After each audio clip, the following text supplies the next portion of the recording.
औज़ुबिल्लाहिमिनश्शैतानिर्रजीम बिस्मिल्लाहिर्रहमानिर्रहीम। अस्सलाम वालेकुम वरहमतुल्लाहि वबरकातुहू। उम्मीद है आप सब खैरियत से होंगे।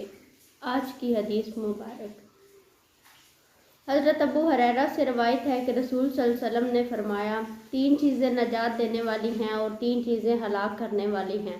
जो नजात देने वाली हैं वो खुफिया और अलानिया खुदा का खौफ है और खुशी और गुस्से में हक बात कहना है और अमारत और गुर्बत में एतदाल की राह है। और 3 हलाकतें हैं, ख्वाहिश नफ्स की पैरवी और बुखल जिसकी अताहत की जाए और अपने आप को सबसे अच्छा समझना, ये बदतरीन है। यानी कि नबी सल्लल्लाहु अलैहि वसल्लम ने 3 नजात देने वाली चीज़ें बताई और 3 हलाकत वाली चीज़ें बताई। इस हदीस मुबारक में 3 नजात बख्शने वाली और 3 हलाक करने वाली चीज़ों का बयान है। नजात देने वाली 3 चीज़ें दर्जा झैल है। पोशीदा और अलानिया तकवा इख्तियार करना, दूसरी चीज़ है खुशी और गमी में सच्ची बात कहना, तीसरी चीज़ है अमारत और गरीबी में मियाना रवि इख्तियार करना। तकवा, अब हम इनको ज़रा तफसील से बयान करते हैं। तकवा इस्लाम की बुनियाद है। जो इस्लामी इबादत का मकसद वाहिद तकवा है। मसलन अरशाद रुबानी है, तुम पर रोज़े फ़र्ज किए गए हैं ताकि तुम परहेजगार बनो। तकवा एक दिली कफ़ियत का नाम है।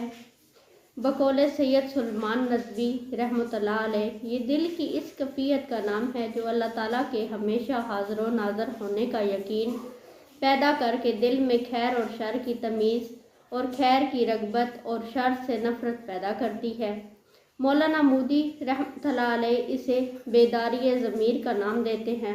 इसकी बेहतरीन मिसाल हज़रत उमर रज़ी तआला अन्हा और हज़रत काब अहबार रज़ी तआला अन्हा की इस मसले पर गुफ्तगू है, जिसमें हज़रत उमर ने इनसे पूछा कि तकवा क्या है।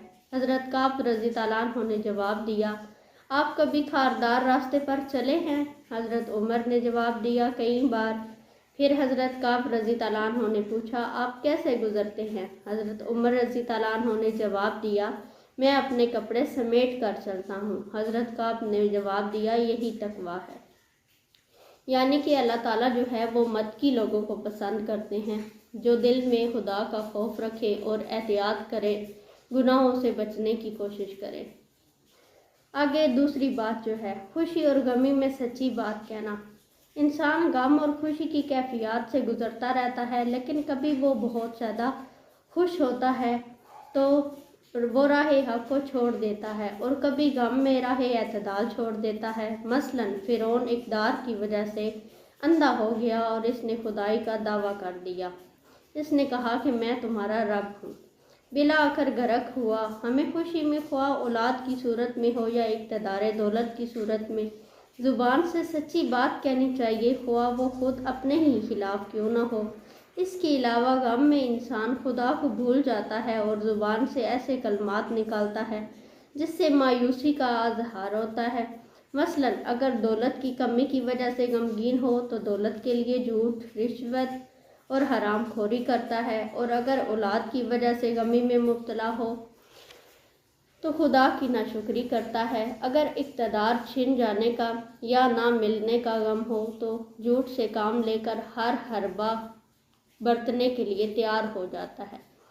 जबकि इस्लाम हमें हुक्म देता है कि खुशी की तरह गमी की हालत में भी तकदीर पर सब्र और शक्र रहते हैं। सच्ची बात मुँह से निकालनी चाहिए इंसान को।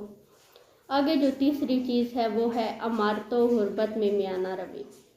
इंसान आम तौर पर अमारत में मियाना रवि इख्तियार नहीं करता, इसलिए कि वसाइल ज़िंदगी ज़ाया करता है और फजूल खर्ची करता है। ऐसे लोगों के लिए अल्लाह ताला ने फरमाया है कि फ़जूल खर्ची करने वाले तो शैतानों के भाई हैं। फजूल खर्ची के नतीजे में इंसान गरीब हो जाता है, नस्लें और कौमें तबाह हो जाती हैं। इसलिए इंसान को जो है वो ना फजूल खर्ची करनी चाहिए और ना ही बखील बनना चाहिए। और इसलिए अल्लाह ताला ने फरमाया कि जो माल गिन गिन कर रखता है, यानी कि जो माल जमा करके रखता है और गिन गिन के रखता है, ये बखील के बारे में है।